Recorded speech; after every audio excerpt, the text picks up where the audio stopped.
Nations present Orson Welles and the Mercury Theater on the air in The War of the Worlds by H.G. Wells.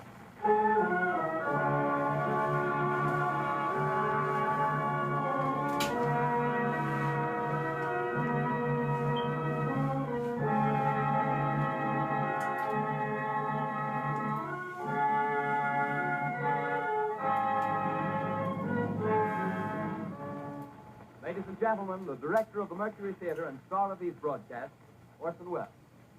We know now that in the early years of the 20th century, this world was being watched closely by intelligences greater than man, yet as mortal as his own. We know now that as human beings busied themselves about their various concerns, they were scrutinized and studied, perhaps almost as narrowly as a man with a microscope might scrutinize the transient creatures that swarm and multiply in a drop of water. With infinite complacence, people went to and fro of the earth about their little affairs, serene in the assurance of their dominion over this small, spinning fragment of solar driftwood, which by chance or design, man has inherited out of the dark mystery of time and space. Yet across an immense ethereal gulf, minds that are to our minds as ours are to the beasts in the jungle, intellects vast, cool, and unsympathetic, regarded this earth with envious eyes and slowly and surely drew their plans against us. In the 39th year of the 20th century came the Great Disillusionment.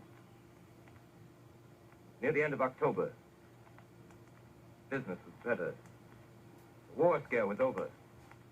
More men were back at work. Sales were picking up. On this particular evening, October 30th, the Crosley service estimated that 32 million people were listening in on radio. Not much change in temperature.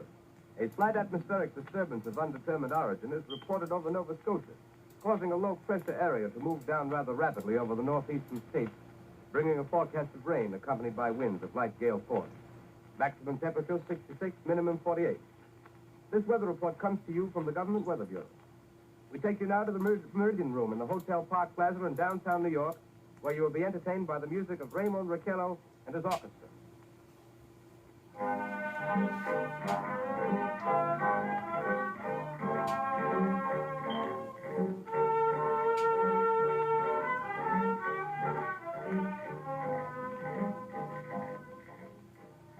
Good evening, ladies and gentlemen.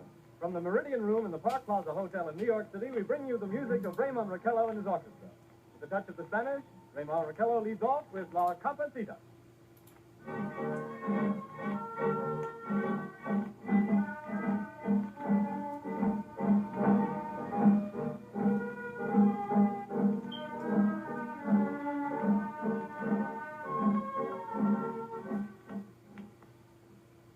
Ladies and gentlemen, we interrupt our program of dance music to bring you a special bulletin from the Intercontinental Radio News.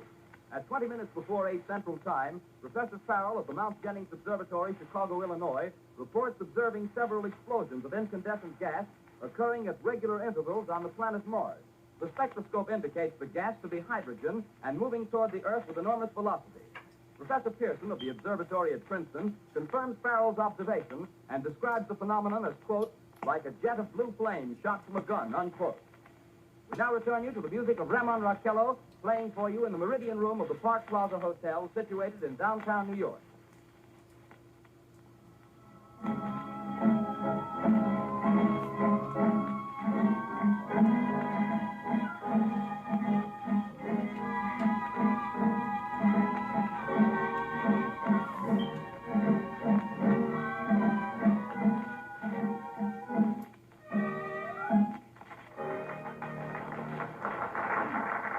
And now a tune that never loses favor, the ever-popular Stardust, Raymond Raquello and his orchestra.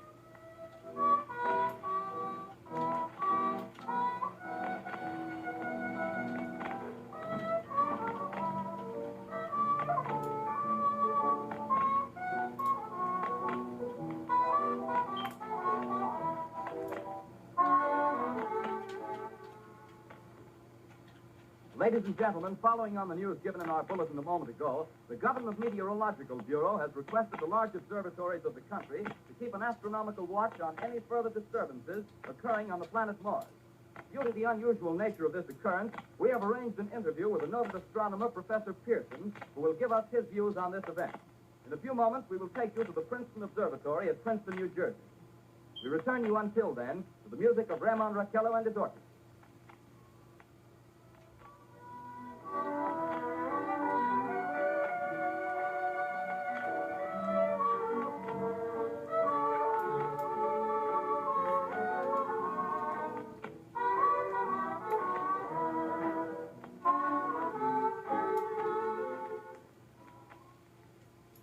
We are ready now to take you to the Princeton Observatory at Princeton, where Carl Phillips, our commentator, will interview Professor Richard Pearson, famous astronomer. We take you now to Princeton, New Jersey. Good evening, ladies and gentlemen. This is Carl Phillips speaking to you from the observatory at Princeton. I'm standing in a large semicircular room, pitch black except for an oblong slit in the ceiling. Through this opening, I can see a sprinkling of stars that cast a kind of frosty glow over the intricate mechanism of the huge telescope. The ticking sound you hear is the vibration of the clockwork. Professor Pearson stands directly above me on a small platform, peering through the giant lens. I ask you to be patient, ladies and gentlemen, during any delay that may arise during our interview. Besides the ceaseless watch of the heavens, Professor Pearson may be interrupted by telephone or other communication. During this period, he is in constant touch with the astronomical centers of the world. Professor, may I begin our questions? Any time, Mr. Phillips. Professor, would you please tell our radio audience exactly what you see as you observe the planet Mars through your telescope? Nothing unusual at the moment, Mr. Phillips. A red disk swimming in the blue sea. Transverse stripes across the disk. Quite distinct now because Mars happens to be at the point nearest the Earth, in opposition, as we call it. In your opinion, what do these transverse stripes signify, Professor? Not canals, I can assure you, Mr. Phillips. Hey. Although that's the popular conjecture of those who imagine Mars to be inhabited. From a scientific viewpoint, the stripes are merely the result of atmospheric conditions peculiar to the planet. Then you're quite convinced, as a scientist, that living intelligence as we know it does not exist on Mars? I'd say the chances against it are 1,000 to 1. And yet, how do you account for these gas eruptions occurring on the surface of the planet at regular intervals? Phillips, I cannot account for it. By the way, Professor, for the benefit of our listeners, how far is Mars from the Earth? Approximately 40 million miles. Well, that seems a safe enough distance. Just a moment, ladies and gentlemen. Someone has just handed Professor Pearson a message. While he reads it, let me remind you that we are speaking to you from the observatory in Princeton, New Jersey, where we are interviewing the world-famous astronomer, Professor Pearson. One moment, please. Professor Pearson has passed me a message which he has just received. Professor, may I read the message to the listening audience? Certainly. Ladies and gentlemen, I shall read you a wire addressed to Professor Pearson from Dr. Gray of the Natural History Museum, New York. Quote, 9:15 p.m. Eastern Standard Time. Seismograph registered shock of almost earthquake intensity occurring within a radius of 20 miles of Princeton. Please investigate. Signed, Lloyd Gray, Chief of Astronomical Division. Unquote. Professor Pearson, could this occurrence possibly have something to do with the disturbances observed on the planet Mars? Hardly, Mr. Phillips. This is probably a meteorite of unusual size, and its arrival at this particular time is merely a coincidence. However, we shall conduct a search as soon as daylight permits. Thank you, Professor. Ladies and gentlemen, for the past 10 minutes, we've been speaking to you from the observatory at Princeton, bringing you a special interview with Professor Pearson, noted astronomer. This is Carl Phillips speaking. We are returning you now to our New York studio.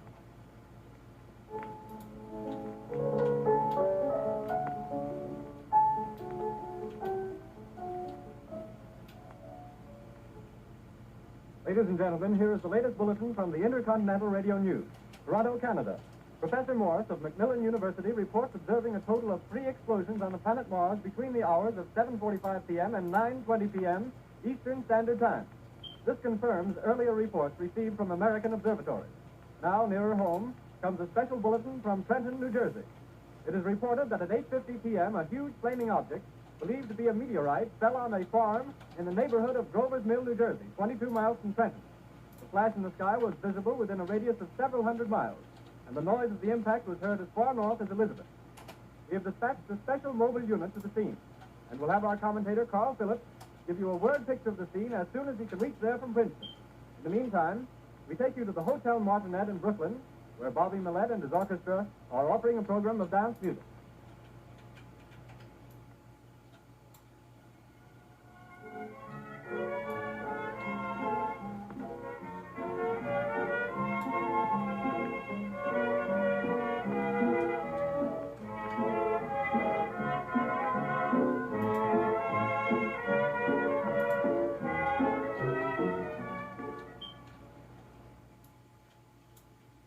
We take you now to Grover's Mill, New Jersey.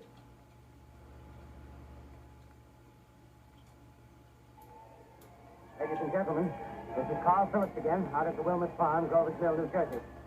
Professor Pearson and myself made the 11 miles from Princeton in 10 minutes. Well, I hardly know where to begin.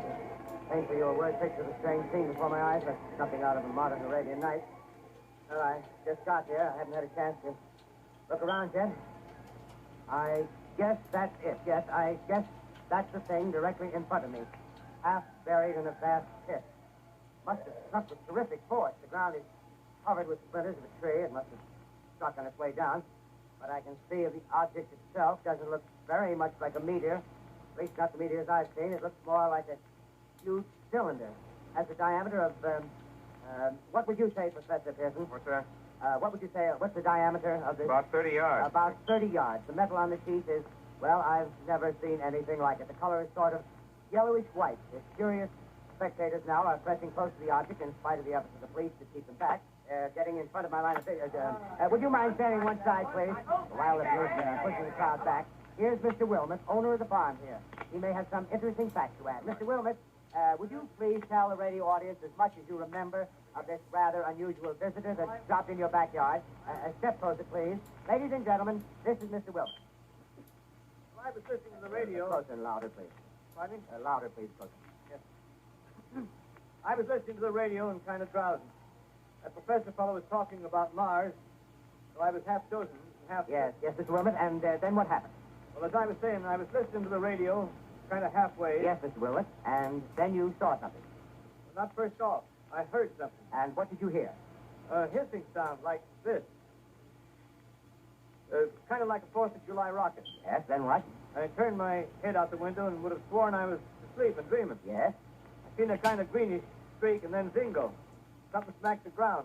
Knocked me clear out of my chair. Well, were you frightened, Mr. Wilmot? Well, I ain't quite sure. I reckon I was kind of riled. Well, thank you, Mr. Wilmot. Thank you very much. Yes, you want me to No, tell that's quite all right. That's plenty. Ladies and gentlemen, you've just heard Mr. Wilmot, owner of the farm where this thing has fallen. I wish I could convey the atmosphere, the background of this fantastic scene. Hundreds of cars are parked in a field in back of us, and the police are trying to rope off the roadway leading into the farm, but it's no use. They're breaking right through. Cars' headlights throw an enormous spotlight on the pit where the object's half buried. Now, some of the more daring souls now are venturing near the edge. The silhouettes stand out against the metal sheet. One man wants to touch the thing. He's having an argument with the policeman. Now, the policeman wins. Now, ladies and gentlemen, there's something I haven't mentioned in all this excitement, but it's becoming more distinct. Perhaps you've caught it already on your radio. Listen, please. Do you hear it?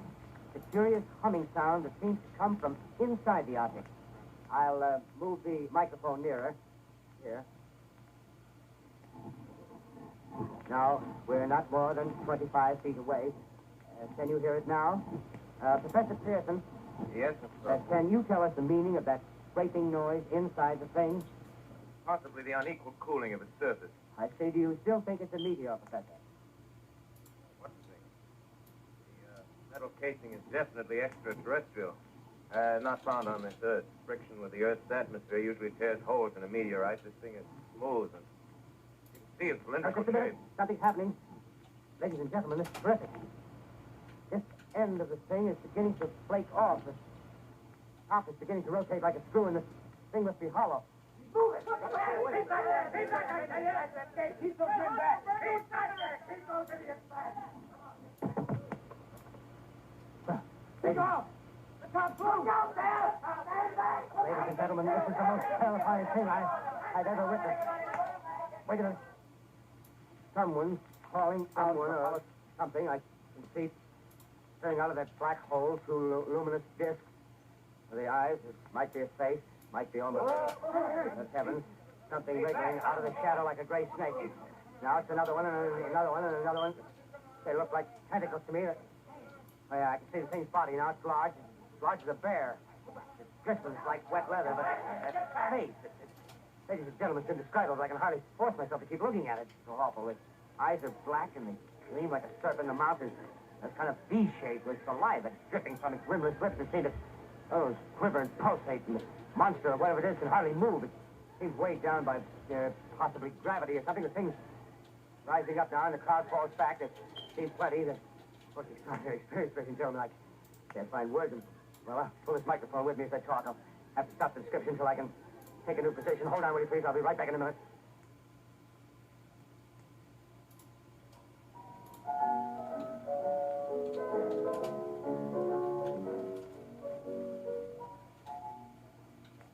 We are bringing you an eyewitness account of what's happening on the Wilmus Farm, Grover's Mill, New Jersey.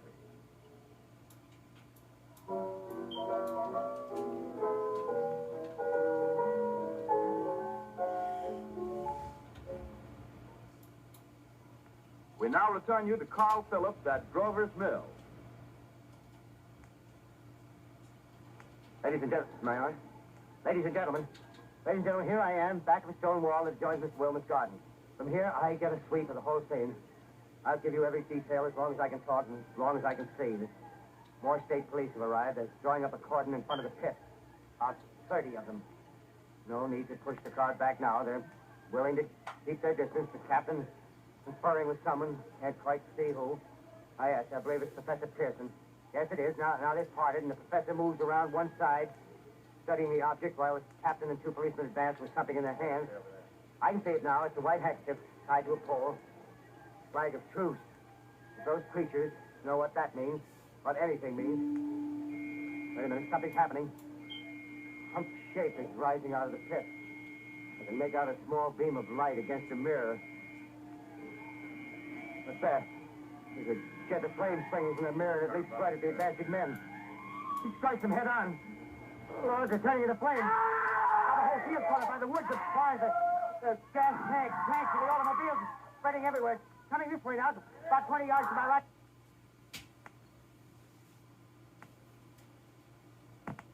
Ladies and gentlemen, due to circumstances beyond our control, we are unable to continue the broadcast from Grover's Mill. Evidently, there's some difficulty with our field transmission. However, we will return to that point at the earliest opportunity.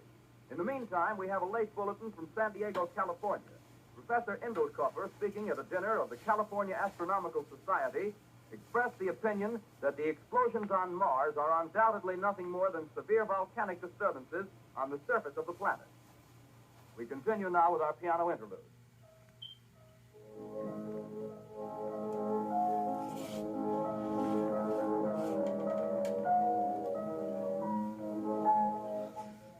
Ladies and gentlemen, I've just been handed a message that came in from Grover's Mill by telephone. Just one moment, please. At least 40 people, including 6 state troopers, lie dead in a field east of the village of Grover's Mill. Their bodies burned and distorted beyond all possible recognition. The next voice you hear will be that of Brigadier General Montgomery Smith, commander of the state militia at Trenton, New Jersey. I have been requested by the governor of New Jersey to place the counties of Mercer and Middlesex as far west as Princeton and east to Jamesburg under martial law. No one will be permitted to enter this area except by special pass issued by state or military authorities. 4 companies of state militia are proceeding from Trenton to Grover's Mill and will aid in the evacuation of homes within the range of military operations. Thank you. You have just been listening to General Montgomery Smith, commanding the state militia at Trenton. In the meantime, further details of the catastrophe at Grover's Mill are coming in. The strange creatures, after unleashing their deadly assaults, crawled back in their pit and made no attempt to prevent the efforts of the firemen to recover the bodies and extinguish the fire. The combined fire departments of Mercer County are fighting the flames which menace the entire countryside. We have been unable to establish any contact with our mobile unit at Grover's Mill, but we hope to be able to return you there at the earliest possible moment. In the meantime, we take you to... Just one moment, please. Ladies and gentlemen, I have just been informed that we have finally established communication with an eyewitness of the tragedy. Professor Pearson has been located at a farmhouse near Grover's Mill, where he has established an emergency observation post. As a scientist, he will give you his explanation of the calamity. The next voice you hear will be that of Professor Pearson, brought to you by direct wire. Professor Pearson. Of the creatures in the rocket cylinder at Grover's Mill, I can give you no authoritative information, either as to their nature, their origin, or their purposes here on Earth. Of their destructive instrument, I might venture some conjectural explanation.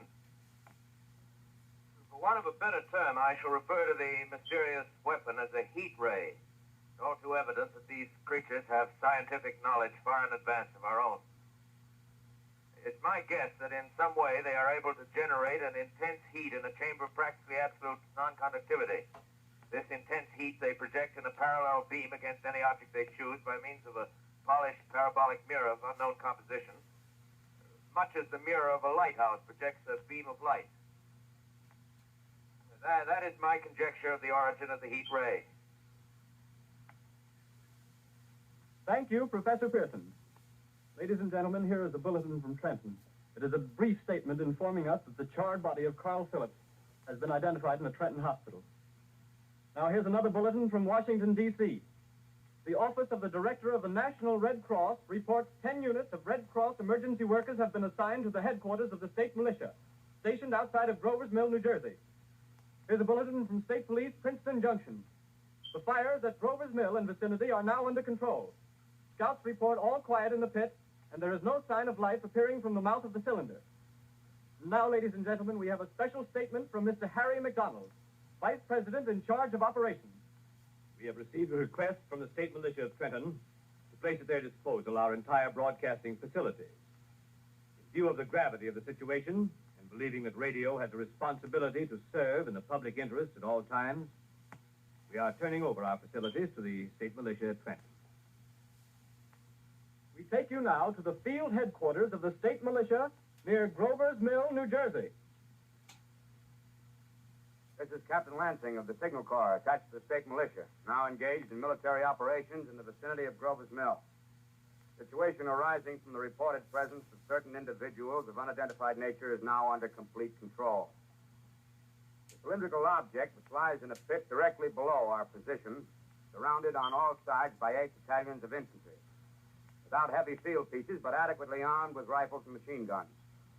All cause for alarm, if such cause ever existed, is now entirely unjustified. Things, whatever they are, do not even venture to poke their heads above the pit. I can see their hiding place plainly in the glare of the searchlights here. With all their reported resources, these creatures can scarcely stand up against heavy machine gun fire. Anyway, it's an interesting outing for the troops. I can make out their khaki uniforms crossing back and forth in front of the lights. Looks almost like a real war. There appears to be some slight smoke in the woods bordering the Millstone River. Probably fire started by campers. Well, we ought to see some action soon. One of the companies is deploying on the left flank. A quick thrust and it'll all be over. Now, wait a minute. I see something on top of the cylinder. No, it's nothing but a shadow.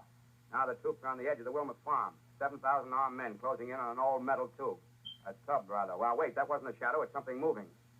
Solid metal, kind of a shield-like affair rising up out of the cylinder. Going higher and higher. What? It's standing on legs, actually rearing up on a sort of metal framework. Now it's reaching above the trees and the searchlights are on it. Hold on.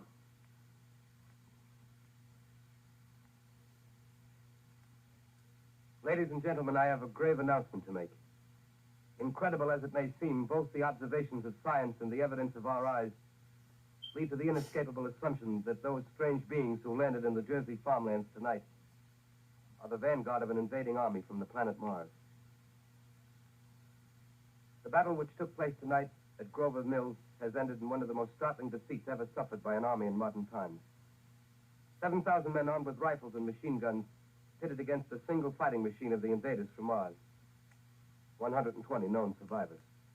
The rest strewn over the battle area from Grover's Mill to Plainsboro, crushed and trampled to death under the metal feet of the monster, or burned to cinders by its heat rays. The monster is now in control of the middle section of New Jersey and has effectively cut the state through its center. communication lines are down from Pennsylvania to the Atlantic Ocean.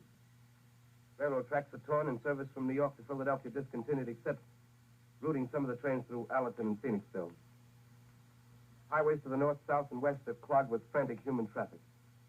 Police and Army reserves are unable to control the mad flight. By morning, the fugitives will have swelled Philadelphia, Camden, and Trenton. It is estimated to twice their normal population. Martial law prevails throughout New Jersey and eastern Pennsylvania. At this time, we take you to Washington for a special broadcast on the national emergency. The Secretary of the Interior. Citizens of the nation, I shall not try to conceal the gravity of the situation that confronts the country, nor the concern of your government in protecting the lives and property of its people. However, I wish to impress upon you, private citizens and public officials, all of you, the urgent need of calm and resourceful action. Fortunately, this formidable enemy is still confined to a comparatively small area, and we may place our faith in the military forces to keep them there. In the meantime, placing our faith in God, we must continue the performance of our duties, each and every one of us, so that we may confront this destructive adversary with a nation united, courageous, and consecrated to the preservation of human supremacy on this earth. I thank you. You have just heard the Secretary of the Interior speaking from Washington. Bulletins too numerous to read are piling up in the studio here. We're informed that the central portion of New Jersey is blacked out from radio communication due to the effect of the heat ray upon power lines and electrical equipment. Here's a special bulletin in New York. Cables have been received from English, French, and German scientific bodies offering assistance. Astronomers report continued gas outbursts at regular intervals on the planet Mars. The majority voiced the opinion that the enemy will be reinforced by additional rocket machines. There have been several attempts made to locate Professor Pearson of Princeton, who has observed Martians at close range. It is feared he was lost in the recent battle. Langham Field, Virginia. Scouting planes report 3 Martian machines visible above treetops, moving north toward Somerville with population fleeing ahead of them. The heat ray is not in use, although advancing at express train speed. Invaders pick their way carefully. They seem to be making a conscious effort to avoid destruction of cities and countryside. However, they stop to uproot power lines, bridges, and railroad tracks. Their apparent objective is to crush resistance, paralyze communication, and disorganize human society. Here is a bulletin from Basking Ridge, New Jersey. Coon hunters have stumbled on a second cylinder similar to the first, embedded in the great swamp 20 miles south of Morristown. Army field pieces are proceeding from Newark to blow up the second invading unit before the cylinder can be opened and the fighting machine rigged. They're taking up a position in the foothills of Watchung Mountain. Another bulletin from Langham Field, Virginia. Scouting planes report enemy machines, now 3 in number, increasing speed northward, kicking over houses and trees in their evident haste to form a conjunction with their allies south of Morristown. Machines also sighted by telephone operator east of Middlesex, within 10 miles of Plainfield. Here's a bulletin from Winston-Field, Long Island. A fleet of Army bombers carrying heavy explosives flying north in pursuit of enemy. Scouting planes act as guides. They keep the speeding enemy in sight. Just a moment, please, ladies and gentlemen.